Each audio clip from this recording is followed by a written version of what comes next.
The Royal Ballet is preparing to launch its first full-length work at Covent Garden since 1995. Choreographed by former dancer Christopher Wheeldon, Alice in Wonderland opens next month. It's a high-cost production and a big risk for the Royal Ballet, which hopes it'll meet the same success as its popular Swan Lake.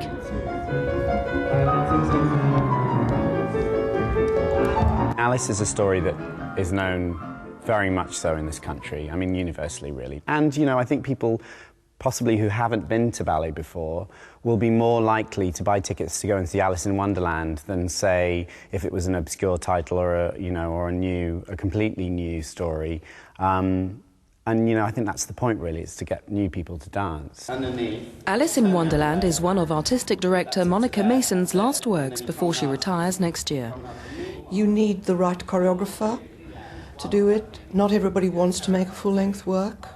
It's a huge investment in time and money. A full-length piece, especially if you're going to think of having commissioned music as well, you have to think very carefully about these things.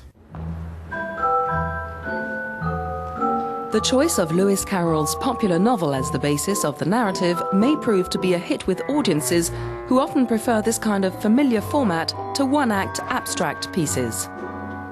But such lengthy ballets are unpopular among choreographers, as they are notoriously difficult to create.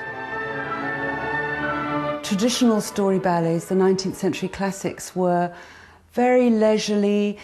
It didn't matter that you told the story in very formalised mime, that you spent whole passages of music where dancers were just processing around the stage. I mean, basically, they were created for long Petersburg or Moscow nights, you know, when everyone was glad to get in and out of the snow and sit in the theatre for 4 hours. Whereas, of course, things have changed now. We expect our stories to be told in a much faster, more streamlined, more natural way.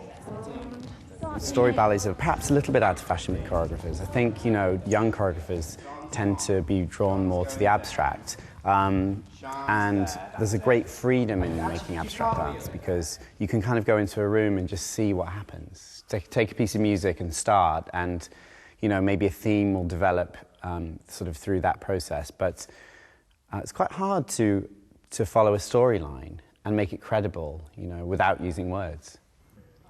The narrative form also presents a considerable challenge for the dancers.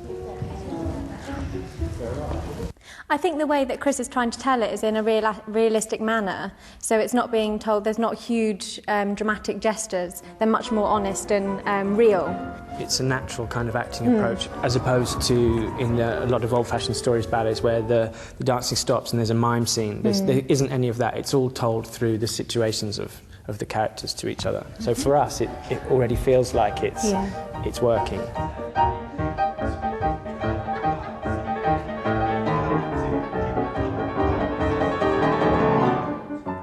Alice's Adventures in Wonderland opens at the London Royal Opera House at the end of February.